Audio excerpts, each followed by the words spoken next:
तर नमस्कार भावांनो, स्वागत आहे तुमचं व्हिडिओमध्ये. यूट्यूबला एक मोठा कंटेंट पोस्ट करायचा म्हणून लई दिवस थांबलोय. तर कंटेंट आपल्याला भेटत नव्हता, तर आपण कंटेंटची सुरुवात करणार आहे. 2 दिवसा मग आपल्या बहिणीच्या घराची वास्तुशांती झाल्या, तेच कंटेंट आपण पोस्ट करणार आहे. घर बाकी 1 कोटीच्या पुढे गेले, त्यामुळं 1 कोटीच्या पुढं घर गेले असलं कसलं घर बांधले दाखवायसाठी तुम्हाला कंटेंट पोस्ट केला आहे. एकदा घर बघायचं आणि मला सांगायचं कसा आहे विषय. घर बघायला तर चालू करूया आपण. ही एंट्रन्स आहे बघा, बघू शकता तुम्ही. हे हॉल आहे बघा. हॉलमध्ये नवीन काय तर म्हणून की नाही POP न करता वर फर्निचरसारखी डिझाईन केली आहे बघा. मला लई आवडली ती. एकदम प्रशस्त हॉल झाला आहे. आणि आता किचन एरिया तुम्हाला दाखवतो. डायनिंग एरिया बघा किचनचा. ह्यो एकदम प्रशस्त, म्हणजे भरपूर डायनिंग टेबल बसून पण भरपूर जागा आहे. इकडे किचन एरिया आहे, मागं स्टोअर रूम पण दिल्या.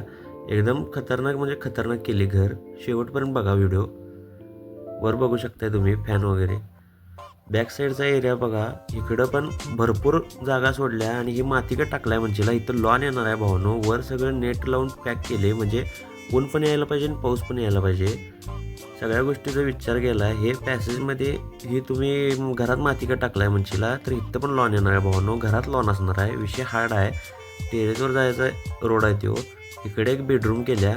बेडरूमच्या बाहेर वॉशरूम केले, कारण बेडरूममध्ये लय अडचण होत्या मग. आणि बेडरूममध्ये एक कपाट पण आहे, त्यामुळं लय अडचण व्हायला कोण बाहेर वॉशरूम केले. आणि बेडरूममधनं बाहेर जायला पण एक रोड केला आहे. शेवट केले. घर बांधताना भरपूर विचार केला नाही एकाच गोष्टीचा, म्हणजे पैशाचा. किती पण खर्च होते. हे दुसऱ्या बेडरूमचं वॉशरूम आहे बघा. हे वॉशरूम पण बघा कसं क्वालिटी केली एकदम. सगळं काय विचारच करायला नाही हो, पैशाचा किती पण खर्च होते. हे आता दुसऱ्या बेडरूमकडे चाललो आपण. जाताना पॅसेजमध्ये पण वॉर्डरोब एक करून टाकले.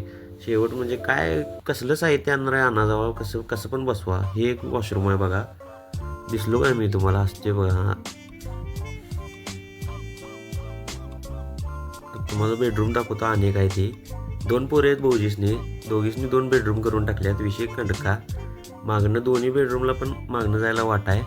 आता काय खायला म्हणशीला? चिंगम खायले, नाही म्हणशीला मावा खायले. वर जाऊया आता. टेरेस बघून घ्या. टेरेस पण लय मोठा आहे. 50-100 लोकांचा कार्यक्रम होईल एवढं मोठं टेरेस आहे. तर वास्तुशांती असल्यामुळे मी गेलो नाही. बाहेरनं पण घर बघून घ्या, एकदा लुक घ्या. वास्तुशांती असल्यामुळे वर धुवाल देत, त्यामुळे मी गेलो नाही. बाहेरनं बघा घर कसं दिसते. खतरनाक दिसते एकदम, काय विषय नाही. आता हे ओपीडीकडे चालू आहे आपण. घरातनंच ओपीडीकडे जायला रस्ता आहे.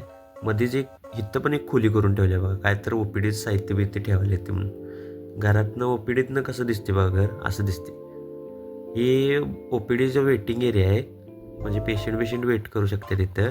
ही भाऊजींची केबिन आहे.